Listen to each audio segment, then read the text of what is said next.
हरे कृष्ण. ओके. ईशोपनिषद मंत्र 10.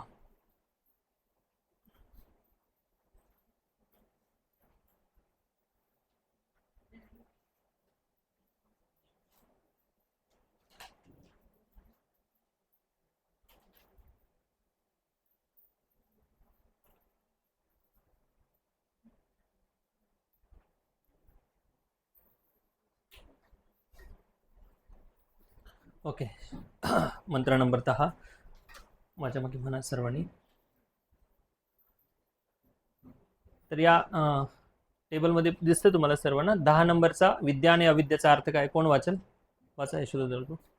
ज्ञानाद्वारे इंद्रिय तृप्ती अविद्या म्हणतो आणि विद्या म्हणजे जे ज्ञान आध्यात्मिक कल्याणासाठी. हां, तर सेम आहे. 9 नंबरमध्ये जी अविद्या होती विद्या, तर या ठिकाणी अविद्या सांगितलेलं आहे. ज्ञानाद्वारे जे लोक इंद्रिय तृप्ती करतात ही अविद्या आहे. आणि विद्या म्हणजे आध्यात्मिक कल्याणासाठी जे ज्ञान असतं त्याला विद्या असं म्हटलं. बघू आपण या ठिकाणी विद्या म्हणजे काय. मंत्र नंबर 10. अन्य देवाहुर्विद्यया अन्य दाहुरविद्यया इति शुश्रूमधीराणाम् येनस्तद्विचचक्षिरे. हां, तर या ठिकाणी धीर पुरुष कोण आहेत याची व्याख्या केलेली आहे. आणि खरी विद्या कोणाकडून जाणून घ्यायची याचं वर्णन या श्लोकामध्ये केलेलं आहे. ठीक आहे. अन्यत एवाहुर विद्यया म्हणजे एक प्रकारची जी विद्या आहे, विद्येमुळे एक प्रकारचा परिणाम प्राप्त होतो. विद्येचं पालन केल्यामुळे एक विशेष प्रकारचा परिणाम प्राप्त होतो आणि अविद्येचं पालन केल्यामुळे एक वेगळ्या प्रकारचा परिणाम प्राप्त होतो. विद्यया अन्यद आहुर विद्यया इति सुश्रूम धीरानाम. हे जे आहे विद्या आणि अविद्येचं जे परिणाम आहेत याबद्दल आम्ही इति सुश्रूम, सुश्रूम म्हणजे ऐकणे, श्रवण करणे, कुणाकडून ऐकलेलं आहे? धीरानाम. ये न असतद विचचक्षिरे असं वर्णन त्यांनी केलेलं आहे आणि त्यांच्याकडून आम्ही हे ऐकलेलं आहे असं या मंत्राचा अर्थ आहे. पहा भाषांतर. विद्वज्जनांनी सांगितले आहे की विद्येमुळे एका प्रकारचा परिणाम होतो आणि अविद्येमुळे वेगळ्या प्रकारचा परिणाम होतो. ठीक आहे.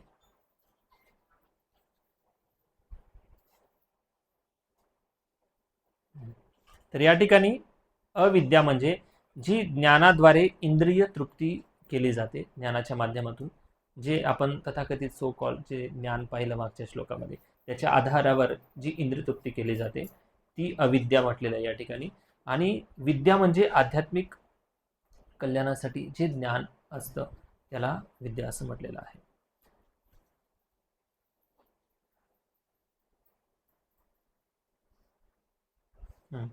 तर तात्पर्यामध्ये प्रभुपाद भगवद्गीतेचा एक मुद्दा सांगतात, रेफरन्स देतात आणि या ठिकाणी विद्या काय आहे याचं पहिले वर्णन करतात. त्यानंतर मग पुढे एक एक विषयाची प्रभुपाद चर्चा करतील. तर विद्या म्हणजे ज्ञान. आणि या ठिकाणी प्रभुपाद 13व्या अध्यायाचं वर्णन करतात. 13व्या अध्यायामध्ये अर्जुन सुरुवातीला भगवान श्रीकृष्णांना 6 प्रश्न विचारतो. कोणकोणते विचारतो? कोणाला आहे लक्षात? क्षेत्र, क्षेत्रज्ञ, ज्ञान, ज्ञेय आणि प्रकृती आणि पुरुष. प्रकृती पहिले असं आहे ॲक्च्युली, प्रकृती, पुरुष, क्षेत्र, क्षेत्रज्ञ, ज्ञान आणि ज्ञेय असे 6 प्रश्न विचारतो अर्जुन. आणि त्या 6 प्रश्नांच्या उत्तरादाखल भगवान श्रीकृष्ण एक एक गोष्टी सांगतात. आणि 8व्या ते 12व्या श्लोकापर्यंत 13.8 ते 12 पर्यंत 5 श्लोकांमध्ये भगवान श्रीकृष्ण गुणांचं वर्णन करतात. आणि शेवटी म्हणतात 12व्या श्लोकामध्ये की आतापर्यंत मी या जेवढ्या गुणांचं वर्णन करून सांगितलं आहे हे सगळं ज्ञान आहे आणि याच्या व्यतिरिक्त जेवढं पण आहे ते सगळं अज्ञान आहे. तर मला एक प्रश्न विचारतो मी की भगवंत या गुणांना ज्ञान का म्हणतात?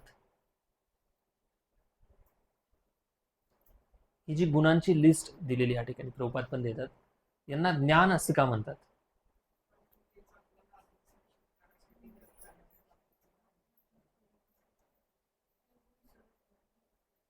हा, गुण काय? हा, अजून ज्ञान काय? आत्मसाक्षात्कार.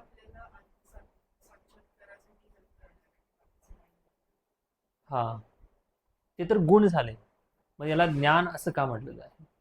ज्ञान म्हणजे याचा अर्थ सरळ सरळ अर्थ होतो. ज्ञान म्हणजे माहिती, इन्फॉर्मेशन. अजून काय जे जे आहे ज्ञान आपण श्रवण करतो, जनरली असं आपण ज्ञान मानतो आहे ना. हम्म. ज्ञान म्हणजे बुद्धिमत्ता, स्टोरेज जेवढा आहे त्याच्या आधारावर आपण समजतो की तो मनुष्य किती ज्ञानी आहे. असं आहे का? नाही, हे भौतिक स्तरावर लोक मानत असतील, पण आध्यात्मिक क्षेत्रामध्ये ज्ञानी व्यक्ती त्यालाच म्हटलेला आहे ज्याच्यामध्ये क्वालिटी आहेत. ज्याच्यामध्ये क्वालिटी आहेत याचा अर्थ त्याने ज्ञान अर्जन केलेलं आहे.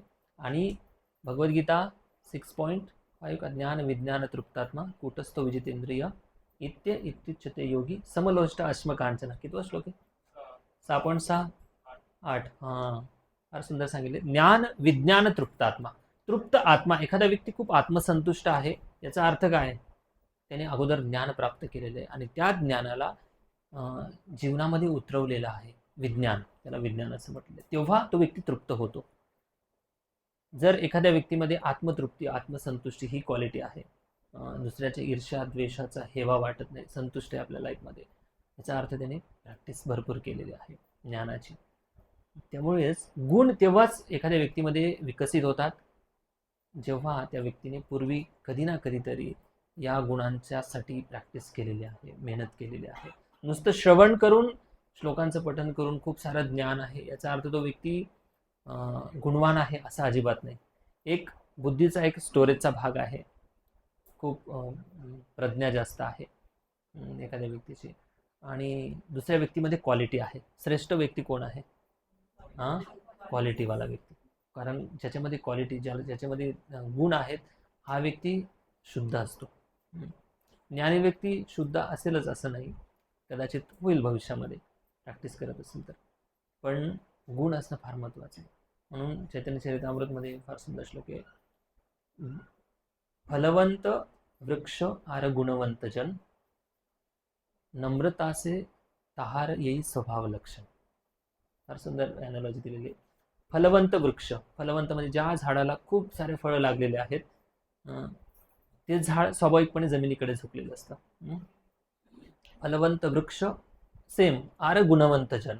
तसाच एखादा गुणवंत व्यक्ती, त्याच्यामध्ये क्वालिटी असते, विनम्रता, सत्यता, दया, या क्वालिटीच्या आधारावर समजलं जातं की हा व्यक्ती खरोखर ज्ञानी आहे.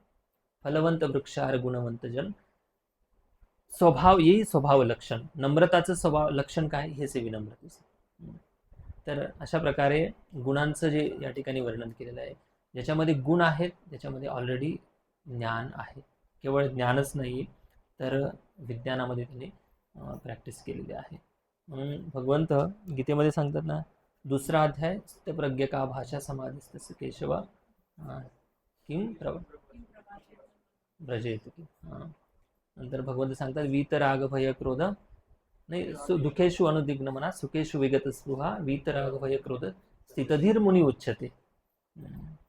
ज्याची मती स्थिर आहे त्याच्यामध्ये या सगळ्या क्वालिटी दिसतील. ज्याच्यामध्ये क्वालिटी आहेत त्याने ऑलरेडी ज्ञान आणि विज्ञानाची प्रॅक्टिस केलेली. समजलं? पुढे जाऊया आपण. यस, तात्पर्य वाचा. भगवद्गीतेच्या 13व्या अध्यायात 13.8 ते 12 मध्ये सांगितल्याप्रमाणे निम्नलिखित मार्गाने विद्येचा विकास करावा. 1. पूर्ण सज्जन वृत्तीने दुसऱ्यांचा योग्य आदर ठेवला पाहिजे. 2. केवळ प्रसिद्धी आणि नावासाठी स्वतःला धार्मिक म्हणवू नये. 3. काया, वाचा आणि मन यांच्या कृतीने इतरांच्या दुःखाचे कारण बनू नये.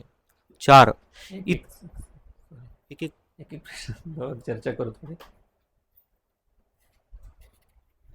हां, पहिला आहे, वाचा पहिला. पूर्ण सज्जन वृत्तीने दुसऱ्यांचा योग्य आदर ठेवला. हां, म्हणजे तो व्यक्ती अमानित्वम आहे. ज्याच्यामध्ये मान प्राप्तीची इच्छा नाही. दुसऱ्यांना जो व्यक्ती आदर देतो याचा अर्थ स्वतःला तो असं फार मोठं समजत नाही, तोच व्यक्ती दुसऱ्यांना आदर देऊ शकतो.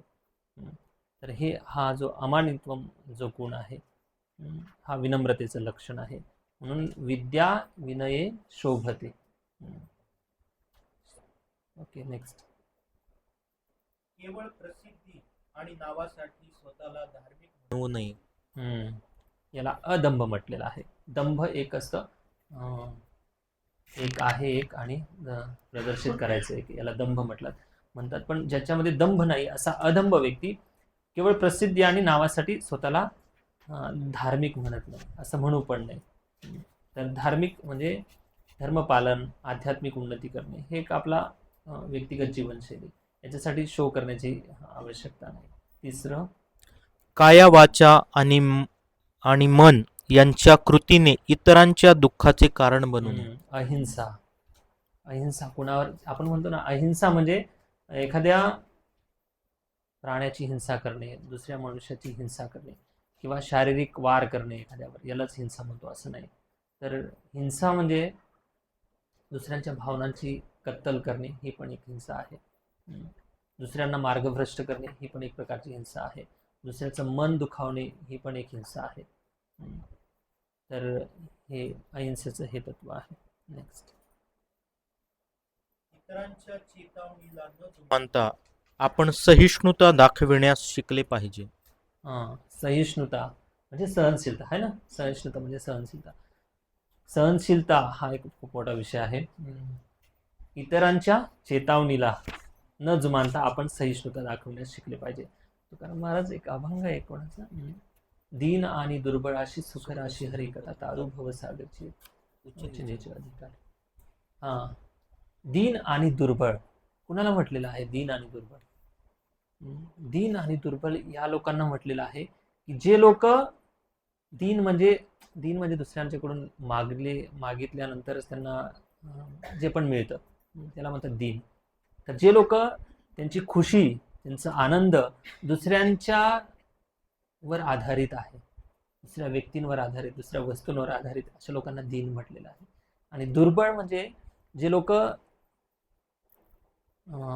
मनाने वीक आहेत, ज्यांचं मनोबल फार कमी आहे, जे आपल्या आवेगांवर नियंत्रण ठेवू शकत नाहीत, जे क्रोधावर नियंत्रण ठेवू शकत नाहीत, अशा लोकांना दुर्बल म्हटलेलं आहे. म्हणजे त्यांच्यामध्ये शक्ती नाही आहे स्वतःचं आत्मसंयमन करण्याची, अशा लोकांना दुर्बल म्हटलेलं आहे. भले बाह्य दृष्टीने खूप चांगले बॉडी बिल्डर असतील, पण मानसिकरित्या खूप कमकुवत आहेत असे लोक. तर अशा लोकांना सहन करणे फार कठीण जातं. सहनशीलता म्हणजे काय? याला खूप आत्मबल आणि मनोबल लागतं सहन करण्यासाठी, आणि ते पण मनाच्या विरुद्ध होणाऱ्या गोष्टी सहन करणं अजून जास्तच कठीण आहे. तर इतरांच्या चेतावणीला न जुमानता म्हणजे एखादा व्यक्ती आपल्याला उत्तेजित करत असेल, त्रास देत असेल, तर अशा परिस्थितीमध्ये जो व्यक्ती विचलित होत नाहीत त्याला म्हणतात सहनशीलता. आणि सहनशीलता म्हणजे ठीक आहे आता सहन केलं पण बघू भविष्यात माझा वेळ आला की मग दाखवतो ही जर वृत्ती असेल तर मग ही सहनशीलता नाही.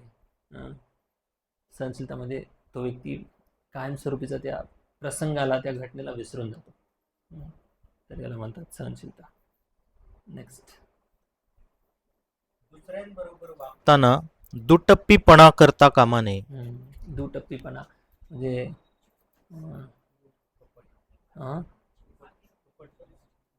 दुटप्पीपणा वागताना दुटप्पीपणा करता कामा नये. समजलं दुटप्पीपणा? तुम्हाला माहिती आहे, जास्त सांगायची गरज नाही. चला पुढे. 6. आपल्याला क्रमशः आत्मसाक्षात्कारापर्यंत नेऊ शकणाऱ्या प्रामाणिक आध्यात्मिक गुरूचा शोध केला पाहिजे.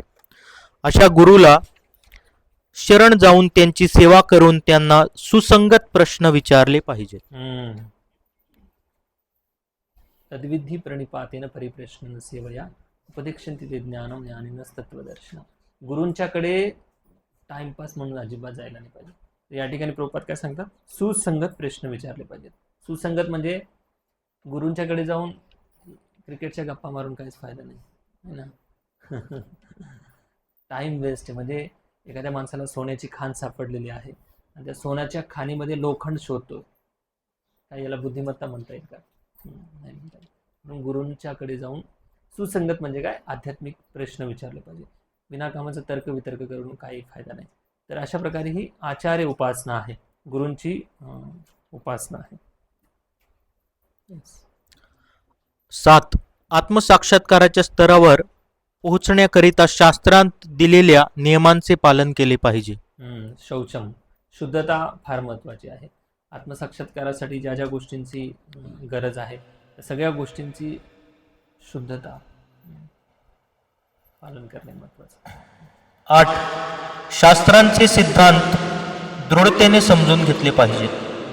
शास्त्र सिद्धांत समजताना दृढतेने म्हणजे काय, जरी आपल्याला समजत नसेल तरी सुद्धा पूर्ण प्रयत्न करायला पाहिजे शास्त्र सिद्धांत समजण्यासाठी. तरीही समजत नसेल तर थोडासा वेळ द्यायचा, समजून घ्यायचं शांतपणे, तेव्हा आपल्याला शास्त्राचा सिद्धांत आणि त्याचा मर्म समजेल. आणि हे सगळ्या गोष्टी गुरूंच्याकडे शरणागत झाल्यानंतरच्या सगळ्या गोष्टी. शास्त्र जेव्हा गुरु येतात जीवनामध्ये तेव्हा शास्त्र पण समजण्याची बुद्धी येते. या पुढे वाचा. 9. आत्मसाक्षात्काराकरिता बाधक असणाऱ्या सवयींचा पूर्णपणे त्याग केला पाहिजे. 4 नियमांचं फॉर रेग्युलेटिव्ह जी प्रिन्सिपल आहे त्यांचं आपण काटेकोरपणे पालन करायला पाहिजे. पुढे वाचा. 10. शरीराच्या पोषणासाठी आवश्यक वस्तूंपेक्षा अधिक गोष्टींचा संग्रह करू नये. अधिक गोष्टी, ज्या अनावश्यक गोष्टी आहेत, याच्यामुळे काय होईल, आपली जी एनर्जी आहे, आपलं जो मानसिक शक्ती आहे, या गोष्टींच्या अनावश्यक गोष्टी जितक्या संग्रह करू तितका आपला ओझं वाढणार आहे. भगवंतामध्ये जाण्याचं जेवढं हलकं राहील तेवढं लवकर पास होता येईल. पुढे वाचा. 11. भौतिक शरीराबरोबर मिथ्यत्वाने तादात्म्य ठेवू नये. तसेच शरीर संबंधी वस्तूंबरोबर ममत्व असू नये.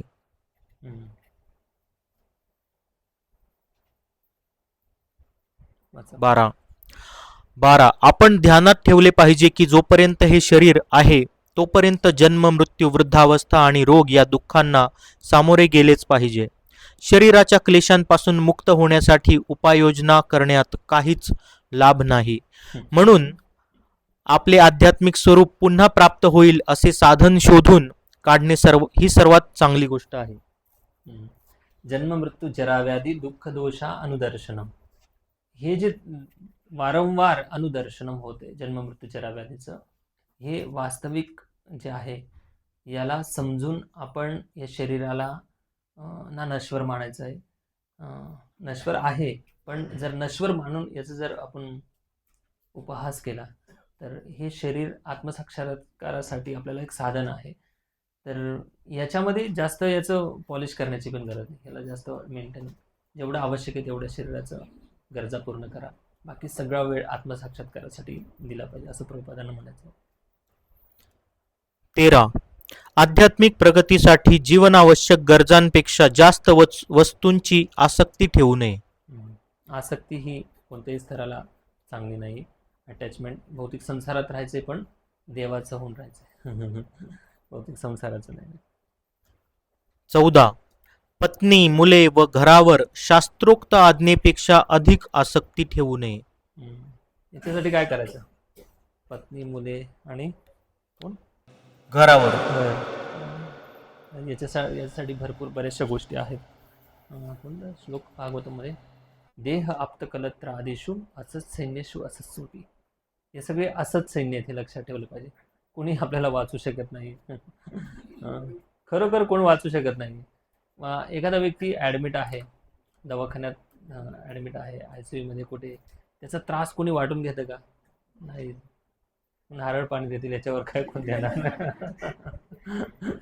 काय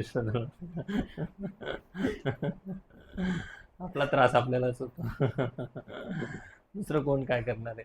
त्यामुळे किती कुणाशी मैत्री केली, फ्रेंडशिप केली, परिवार, नातेवाईक, ठीक आहे, आपण एक ट्रेनमध्ये बसलेलो आहेत, हाच सिद्धांत आहे, सोबत जाणार आहेत, कोणाचा नंबर कधी लागेल माहिती नाही. आणि याच्यातून मुक्त होण्यासाठी एक मात्र उपाय आहे, परिवारात राहणारे सगळे लोक, जरी शरीराचं नातं आहे मात्र आध्यात्मिक आपण शास्त्राचा अभ्यास करत असताना हे सगळं आपण आत्मे आहोत आणि आपले स्वामी एक आहेत. म्हणून या लोकांची सेवा करण्यासाठी मला भगवंतांनी नियोजित केलेलं आहे. त्यांचा उपहास पण नाही करायचा, त्यांना इग्नोर पण नाही करायचं, त्यांचं इन्सल्ट पण नाही करायचा आणि त्यांची सेवा करायची कोणत्या भावनेने भगवंतांनी मला नियोजित केलेलं आहे. हे लोक वैष्णव आहेत म्हणून त्यांना स्टेप बाय स्टेप हळूहळू भक्तीच्या मार्गावर आणण्यासाठी आपण प्रयत्न करायला पाहिजे. आणि घरामध्ये केंद्रस्थानी घर जर असं वाटत असेल की हे घर माझं आहे तर घरामध्ये सुंदर ऑल्टर बनवा. तो घरातला टी व्ही आहे त्याला पहिले बेडरूममध्ये शिफ्ट करा, हॉलमधला टी व्ही त्या ठिकाणी सुंदर ऑल्टर आणा, भगवंतांचे शिवविग्रह आणा, त्यांची सेवा करा आणि सांगा की सातबाऱ्यावर घराच्या उतार्यावर जरी माझं नाव आहे भगवंता, पण खरे मालक तर तुम्ही आहेत कारण या घरात मी किती दिवस राहणार आहे, 50-60 वर्ष जगणार आहे, पण आता तुम्हाला मी स्थापित केलेलं आहे, तर माझी येणारी दर पिढी न पिढी जे पण येणारी पिढी असेल तुमची सेवा करणार आहेत. घरात राहणारे तर तुम्हीच आहे ना. तर भगवंतांना जर स्थापित केलं, भगवंतांना घरामध्ये आणलं, तर हळूहळू भगवंत एवढे कृपाळू आहेत की तुमच्या हॉलचे मालक होतील घरातल्या हॉलचं, परत किचनचे मालक होतील सगळीकडे भगवंतांचं अस्तित्व होतं. तर घर भगवंतांना समर्पित करा. तर हाच एक उपाय याच्या वाचण्यासाठी.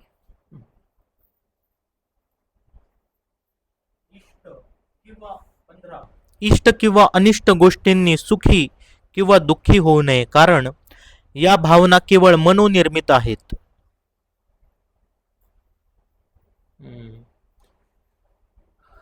इष्ट आणि अनिष्ट.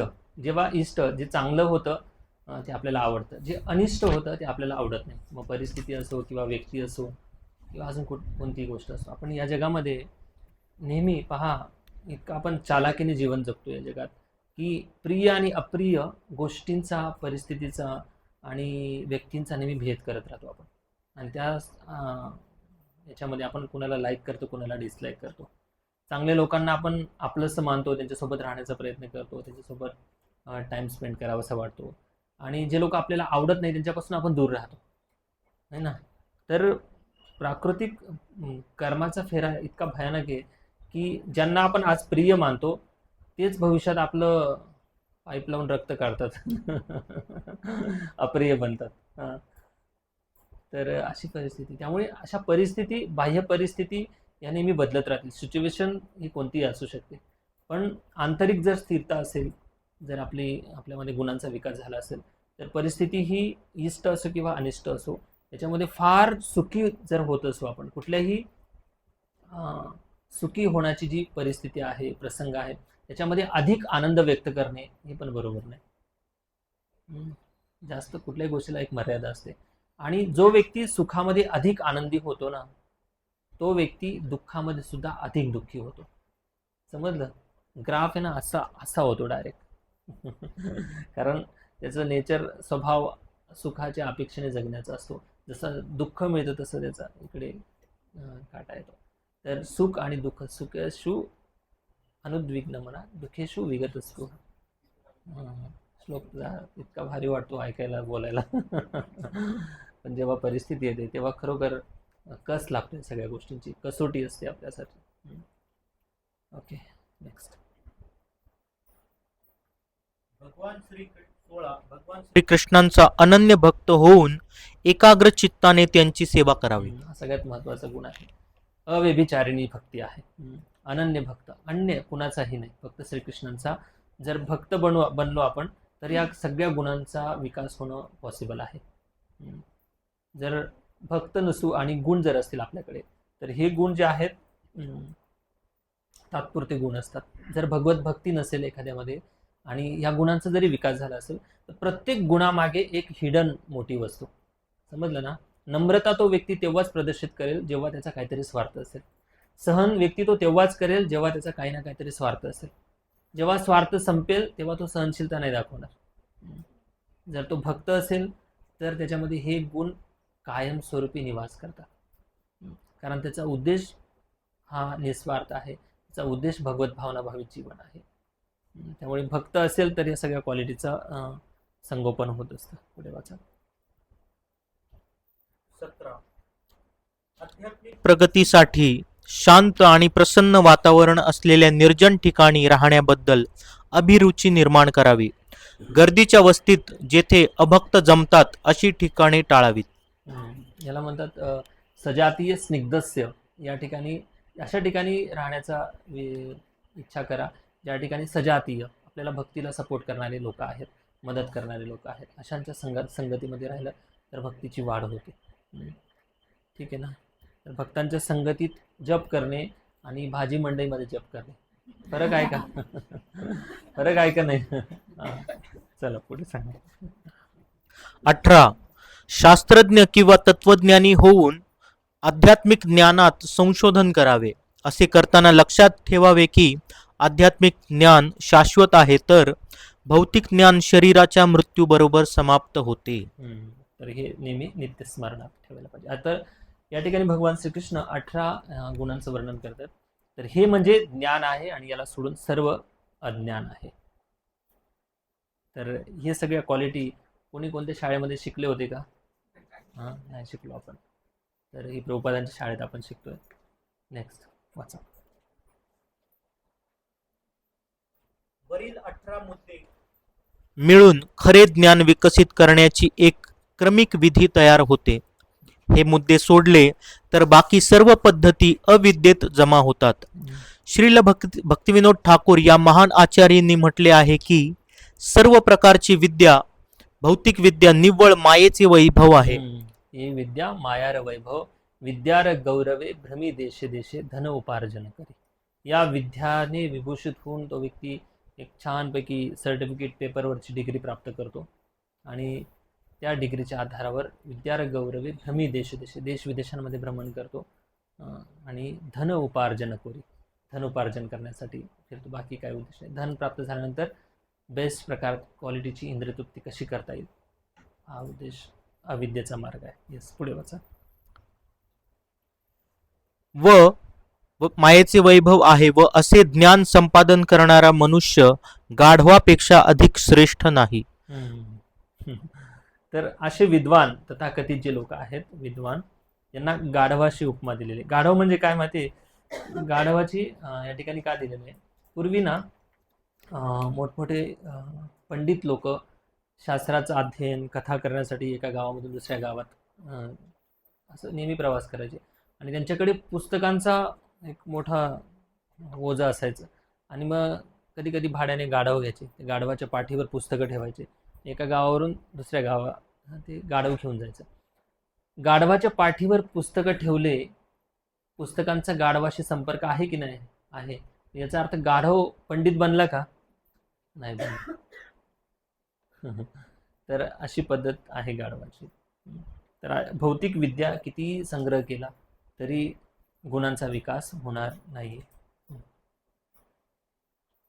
हाच सिद्धांत आपल्याला श्री उपनिषदात सापडतो. भौतिक ज्ञानाचा विकास करून आधुनिक मनुष्य केवळ गाढव बनत चालला आहे. काही भौतिकवादी राजकीय नेते अध्यात्माचे सोंग आणून सध्याच्या संस्कृतीला आसुरी म्हणतात, परंतु दुर्दैवाने भगवद्गीतेत दिलेल्या खऱ्या ज्ञानसंपादनाच्या मार्गाची ते उपेक्षा करतात. अशा प्रकारे ते या आसुरी परिस्थितीत सुधारणा आणू शकत नाहीत. हल्लीच्या वातावरणात एक मूल सुद्धा स्वतःला आत्मनिर्भर समजते आणि वडीलधाऱ्यांचा थोडा सुद्धा आदर ठेवीत नाही. आपल्या विश्वविद्यालयातून दिल्या जाणाऱ्या चुकीच्या शिक्षणामुळे संपूर्ण जगातील मुले वडीलधाऱ्या लोकांकरिता एक डोकेदुखी होऊन बसली आहेत. डोकेदुखी आहेत का मुलं आजकाल? लहान मुलं आहेत ना. मला माहिती नाही असं. काय काय लोक घरात एक्स्ट्रा मोबाईल ठेवतात आणि मुलं रडायला लागले की त्यांच्या हातात मोबाईल देतात. खरोखर परिस्थिती अशीच आहे. मुलांना सांभाळता येत नाही आजकाल आई वडिलांना. त्यांना एंगेज करण्यासाठी असं काहीतरी गॅजेट्स द्यावं लागतात, तेव्हाच ती मुलं शांत होतात. आणि ही मुलं जसे जसे मोठे होतात तसे आईवडिलांचं डोकेदुखी बनायला लागलेले आहेत आणि शिक्षकांचा आदर करत नाहीत. फार कमी विद्यार्थी आहेत असे गुणवान आणि याचं प्रमुख कारण आहे अविद्या.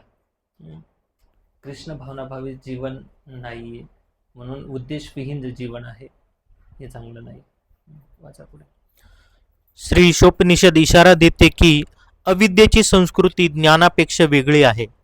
असे म्हणण्यास हरकत नाही की विश्वविद्यालये केवळ अविद्येची केंद्रे झाली आहेत व परिणामस्वरूप दुसऱ्या राष्ट्रांना पूर्णपणे नष्ट करण्यासाठी शास्त्रज्ञ विनाशकारी अस्त्रांचा शोध लावण्यात व्यस्त आहेत. आजकाल विश्वविद्यालयातील विद्यार्थ्यांना ब्रह्मचर्याच्या नियमांचे शिक्षण दिले जात नाही. एक एक पहा, अशा अविद्येचे जे विश्वविद्यालय आहेत, प्रोपाट सांगतात या ठिकाणी की अविद्येचे केंद्रे बनलेले आहेत. तर या ठिकाणी अविद्येच्या केंद्रातून जे जे विद्यार्थी शिकतील, हे पुढे भविष्यात काय काय बनतील, कोण मोठमोठे ऑफिसर बनतील, कोण सायंटिस्ट बनतील, कोण पॉलिटिशियन बनेल, मोठमोठ्या पदावर जेव्हा जातील, यांना विद्या म्हणजे भगवत भावनाभावी ज्ञानाचं काही लवलेश नाही. तर या विद्याचा हे लोक नेहमी मिसयूज करतील, कारण बुद्धी तितकीच विकसित आहे. असं म्हटलेलं आहे ना की आजकाल मिसाईल टाकून युद्ध होत आहेत. तर मिसाईल हे असं काय म्हणतात त्याला, गायडेड म्हणजे मार्गदर्शित आहे की कोणत्या लोकेशनला मिसाईल सोडायचं आहे, समजलं. पण मिसाईल सोडण्यासाठी डिसिजन घेणारे जे नेते आहेत ते मिसगायडेड आहेत. समजलं, इतकी वाईट परिस्थिती. याचा परिणाम काय होणार, याचा दुष्परिणाम काय, आज जी युद्ध परिस्थिती इतकी भयानक सुरू आहे ना, तर हे याचं मूळ कारण काय, हे विश्वविद्यालय अविद्येचे केंद्र बनलेले. आणि प्रोपाद या ठिकाणी सांगतात, पहा, ॲज इट इज राष्ट्रांना पूर्णपणे नष्ट करण्यासाठी शास्त्रज्ञ विनाशकारी अस्त्रांचा शोध लावतात. याच्यामुळे यांची बुद्धी चाललेली. आणि काही काही देशांकडे इतके काय अणुबॉम्ब इतके भयानक बनवून ठेवलेले आहेत लोकांनी की अख्खं संपूर्ण पृथ्वी संपवायला 500 ते 1000 न्यूक्लिअर बॉम्बची आवश्यकता, संपून जाईल. त्यापेक्षाही अधिक कितीतरी प्रमाणामध्ये लोकांनी शस्त्रास्त्राचा साठा ठेवलेला आहे प्रत्येक देशामध्ये.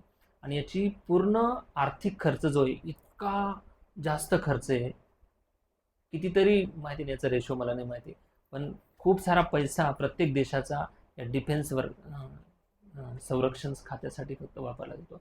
आणि याच्यामुळे मग प्रत्येक देशामध्ये गरिबी, नोकरी नाही, सुखसुविधा नाहीत लोकांना, अशा सगळ्या गोष्टी आहेत. पहा, भयानक आहे. वाचा पुढे. आजकाल विश्वविद्यालयातील विद्यार्थ्यांना ब्रह्मचर्याच्या नियमांचे शिक्षण दिले जात नाही. ब्रह्मचर्य हा शब्दच लोकांना मिराकल आहे, त्यांना कळतच नाही ब्रह्मचर्य म्हणजे काय. तर ब्रह्मचारी प्रभुपाद या ठिकाणी काय सांगतात की प्रत्येक मनुष्याला ब्रह्मचारी जीवनाचं प्रशिक्षण घेतल्यानंतरच तो व्यक्ती एक चांगला नागरिक बनू शकतो. म्हणजे काय, श्रीमद भागवतममध्ये प्रल्हाद महाराज हिरण्यकश्यपूला एक उपदेश करताना एक श्लोक म्हणतात, हित्वात्मपातम ग्रहमंदकूपम वनम गतो यत हरिमाश्रयत. हिरण्यकश्यपूला सांगतात की तुम्ही जी जीवन जगतायत ना, वडिलांना सांगतात की ही अंधकूपाप्रमाणे जीवनशैली, आणि या अंधकूपातून जर तुम्हाला निघायचं असेल तर वनम गतो यत हरिमाश्रयत, हरीचा आश्रय घ्या. आता एखाद्या व्यक्तीला जर का, भक्ताला जर सांगितलं तुम्ही वृंदावनमध्ये जा आणि हरीचा आश्रय घ्या, किती चांगलं, बरं वाटतं ना, मनाला ऐकायला चांगलं वाटतं. पण जे लोकांचं भगवत भावनाभावी जीवनच नाही, त्यांना सांगितलं ना चला 2 दिवस पंढरपूरला जाऊन त्यांना 2 दिवस पण घरातून निघता येत नाही, इतकी त्यांची अटॅचमेंट आणि सगळ्या गोष्टी आहेत. तर सांगायचा उद्देश हा आहे की जे लोक प्रशिक्षण अभावी गृहस्थ जीवनामध्ये प्रवेश करतात, ते गृहस्थ जीवनात प्रवेश नाही करत, अंधकूपामध्ये पडतात. कुठे पडतात, बोला ना मोठ्याने. त्यामुळे तुम्हाला पण दुसऱ्यांना कोणाला तरी सांगता येईल म्हणून सांगतो की प्रशिक्षण अभावी जे लोक गृहस्थ जीवनात प्रवेश करतात ते अंधकूपामध्ये पडतात. जे लोक अंधकूपामध्ये पडलेले आहेत त्यांना बाहेर निघणं फार कठीण असतं.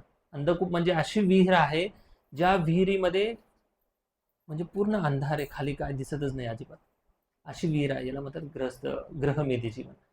म्हणून जे लोक पहिले पूर्वजांनी प्रशिक्षण घेतलेले, आध्यात्मिक ज्ञान आहे, विरक्ती काय आहे, भगवत प्राप्ती काय, ज्यांना माहिती आहे, ते लोक प्रवेश करतात आणि पुन्हा निघतात, पण बाहेर निघणं सोपं जातं त्यांच्यासाठी.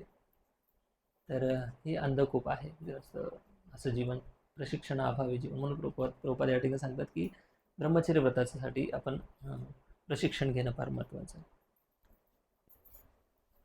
तसेच त्यांचा शास्त्रीय आदेशांवर विश्वास देखील नसतो.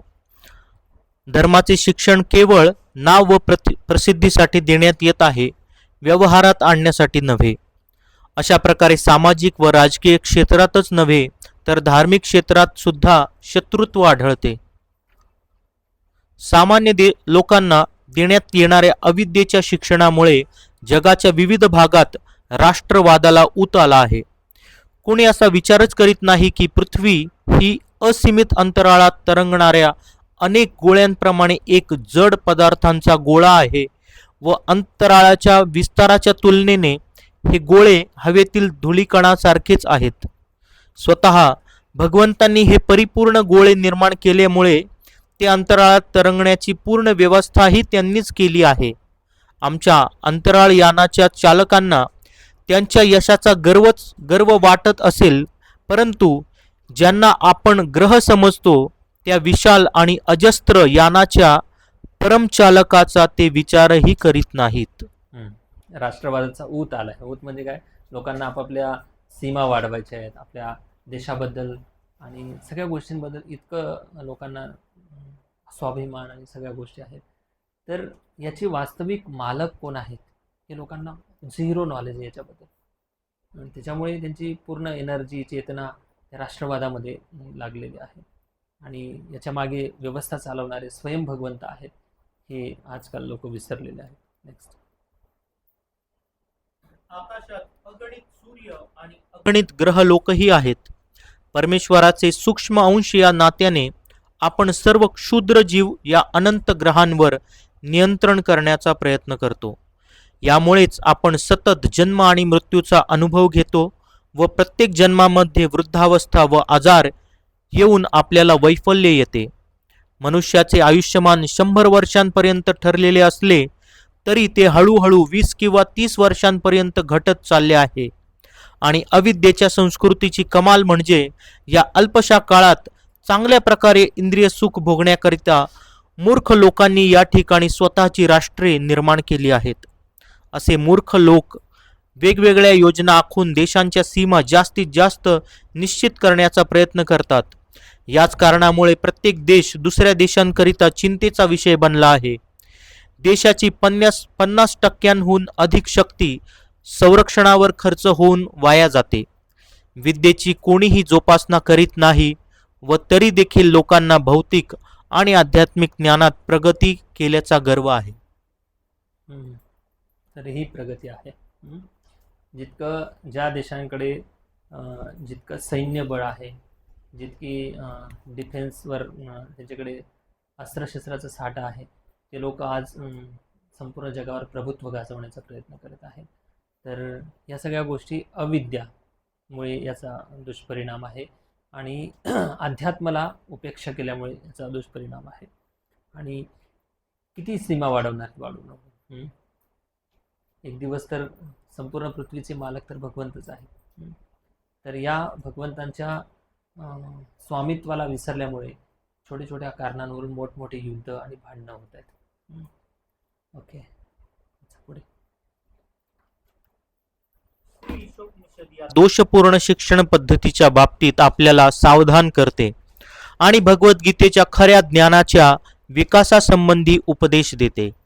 या मंत्रात स्पष्टपणे सांगितले आहे की विद्या एका धीर पुरुषाकडून घेतली पाहिजे. भौतिक मोहाने जो विचलित होत नाही त्याला धीर म्हणतात. आता प्रभुपाद हे सांगतात की जर या अविद्यांमुळे हे दुष्परिणाम आहेत. ठीक आहे. मग आता विद्या जर एखाद्याला प्राप्त करायची आहे तर कुणाकडे जायचं विद्या प्राप्त करण्यासाठी? कारण स्कूल कॉलेजमध्ये विद्या मिळत नाही. याचा दुष्परिणाम आपण पाहतो की मोठमोठे पदावर असलेले हे लीडर लोक, यांच्यामध्ये कृष्ण भावना नाही आहे, यांच्यामध्ये अध्यात्म नाही आहे. त्यामुळे समाज एक विनाशाच्या दिशेने जात आहे.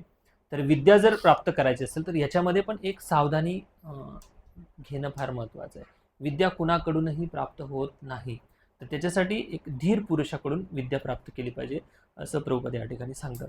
तर धीर कोण आहेत सांगा. धीर व्यक्तीची व्याख्या गीतेमध्ये धीरच तत्र न मुह्यते. नाही म्हणा म्हणा.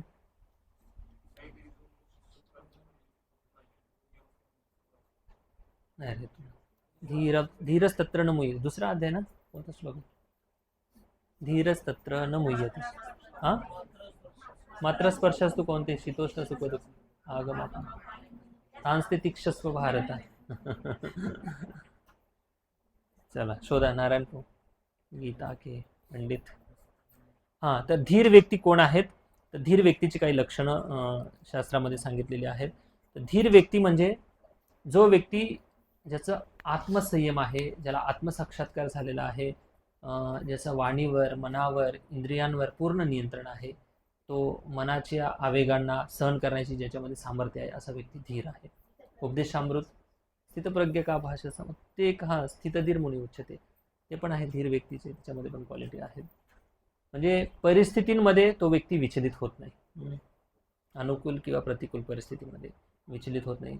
थोडक्यात आपण ज्या गुणांची चर्चा केली, अशी जी दिव्य क्वालिटी ज्या व्यक्तीमध्ये आहेत त्याला धीर व्यक्ती असं म्हणतात.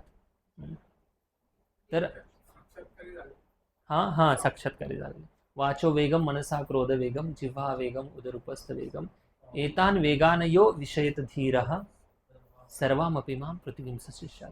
असा व्यक्ती धीर आहे, ज्याच्यामध्ये आवेग सहन करण्याचं सामर्थ्य आहे. भगवद्गीता ब्रह्मभूत प्रसन्नात्मा न शोचती न कांक्षती समा सर्वेषु भूतेषु मद्भक्ती लभते पराम. असा ब्रह्मभूत अवस्थेला प्राप्त झालेला मनुष्य हा धीर असतो. समजलं धीर म्हणजे काय? ज्याच्यामध्ये खरोखर क्वालिटी आहेत, ज्याची मती स्थिर आहे, असा व्यक्ती धीर आहे आणि सगळ्यात महत्त्वाचं भगवंतांना शरणागत आहे. तर अशा व्यक्तीकडूनच आपण हे ज्ञान प्राप्त केलं पाहिजे.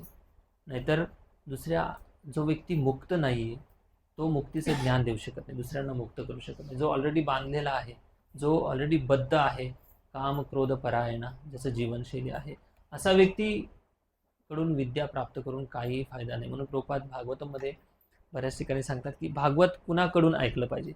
जे प्रोफेशनल जे स्पीकर आहेत, कथाकार आहेत, यांच्याकडून भागवत ऐकून काय होणार आहे?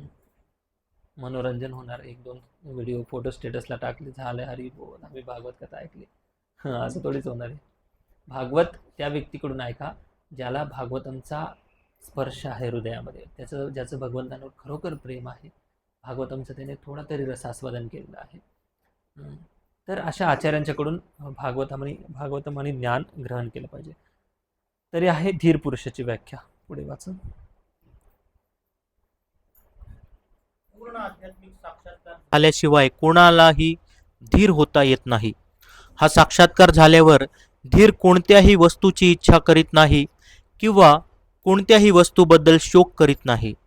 भौतिक संसर्गाच्या योगायोगाने जे भौतिक शरीर व मन प्राप्त केले आहे ते सर्व परके आहे आणि या परक्या वस्तूंचा जेवढा चांगला उपयोग होईल तेवढा तो करून घेतो. तर धीर व्यक्ती आहे. कोणत्याही पहिली गोष्ट सांगितलं की कोणत्याही वस्तूबद्दल ना हर्षित होतो ना शोक करतो. एखादी वस्तू मिळाली ठीक आहे ना, भगवंतांची इच्छा, नाही मिळाली तरी पण आनंद आहे, कारण त्याला दुसऱ्या लाईनमध्ये सांगितलं की भौतिक वस्तूंचा जेवढा तो उपयोग करता येईल तेवढा करतो. कशासाठी? चांगला उपयोग म्हणजे ईश्वर सेवेसाठी. तर एखादी वस्तू आली, चांगली गोष्ट आहे, भगवंताच्या सेवेत वापरता येईल. नाही आली, त्याच्यामध्ये इच्छाच नाहीत ना, इच्छा शून्य, निस्पृहा, डिझायरलेस ही क्वालिटी आहे त्याच्यामध्ये. त्यामुळे त्याच्यासाठी धीर क्वालिटी त्या व्यक्तीमध्ये दिसून येते. वाचा पुढे. दिव्य अस्तित्व असणाऱ्या जीवात्म्याने भौतिक शरीर आणि मन स्वीकारून मोठी चूक केली आहे.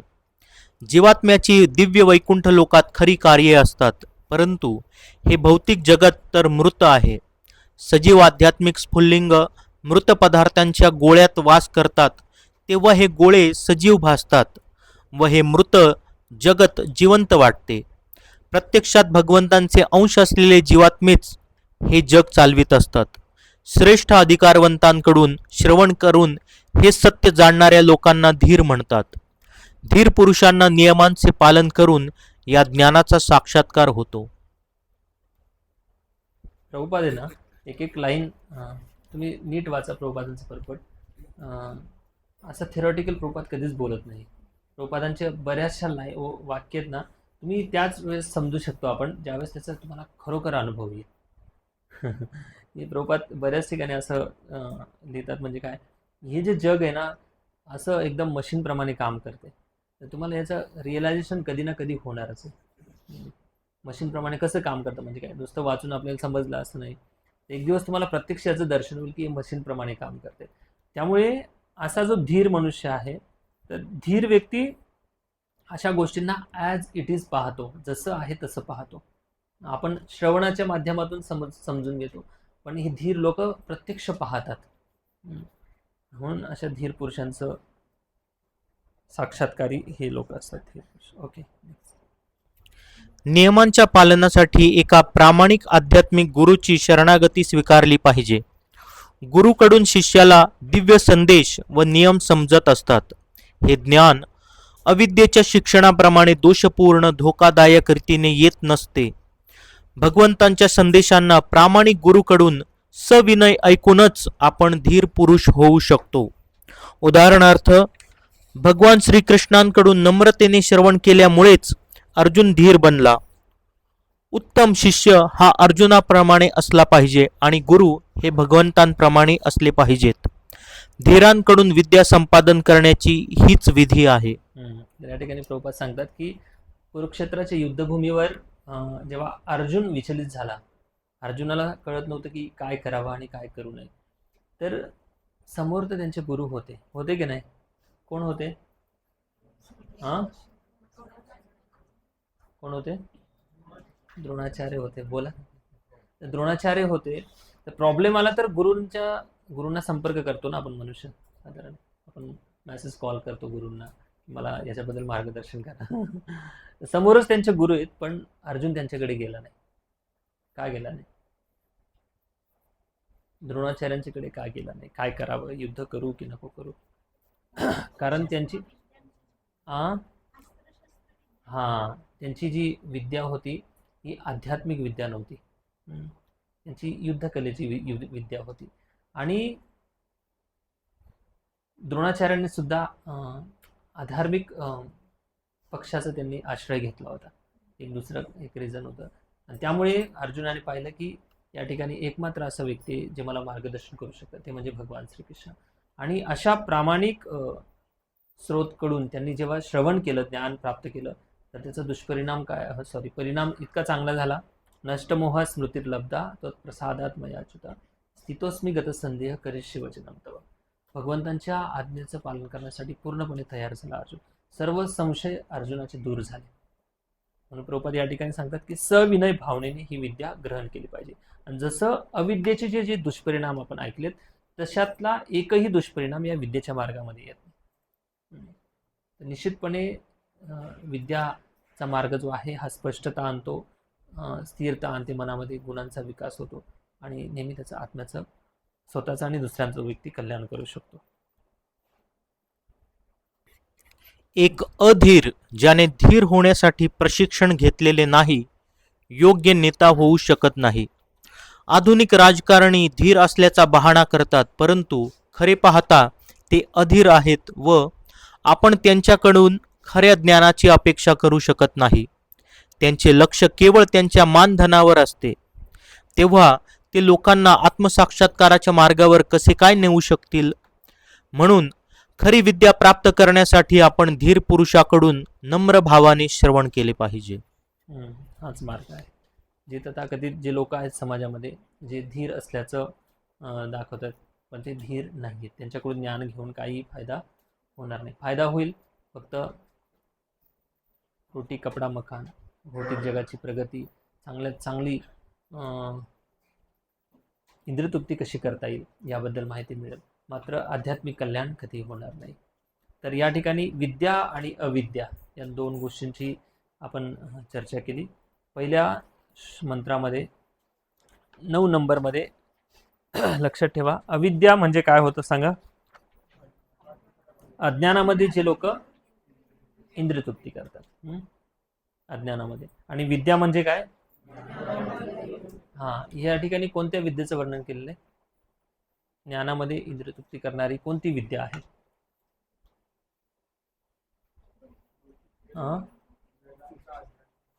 नाही. एक पुढे प्रभुपाद सांगतात तात्पर्यामध्ये, तथाकथित जी विद्या आहे, जे आपण भौतिक शिक्षण म्हणतो, त्या विद्येचं या ठिकाणी वर्णन केलेलं आहे. 10 नंबरमध्ये अविद्या म्हणजे काय? ज्ञानाद्वारे पण इंद्रियतृप्ती आहे. आणि विद्या म्हणजे आध्यात्मिक कल्याणासाठी जे ज्ञान असतं त्याला विद्या असं म्हटलेलं आहे. तर ही 10 नंबरमध्ये जे विद्येचं वर्णन केलेलं आहे हे कुणाकडून प्राप्त होऊ शकतं? धीर पुरुषाकडून. धीर पुरुषाकडून प्राप्त होऊ शकतं आणि धीर पुरुषाकडे गेल्यानंतरच ज्ञानाची प्राप्ती होऊ शकते. तर धीर पुरुषाच्या काही क्वालिटींचं पण या ठिकाणी वर्णन. गुरु. धीर पुरुष म्हणजे गुरु आहेत असं या ठिकाणी गुरुचं वर्णन केलेलं आहे, पण धीर पुरुष यासाठी म्हटलेलं आहे की त्याच्यामध्ये क्वालिटी आहेत, ते गुण आहेत म्हणून तो व्यक्ती धीर आहे. काय? देहिनोस्मिन्यतः देहे कौमारम यौवनम जरा तथा देहांतर प्राप्त. दुसरा अध्याय 13 नंबर. थँक्यू. हरे कृष्ण. काही प्रश्न आहे पुन्हा?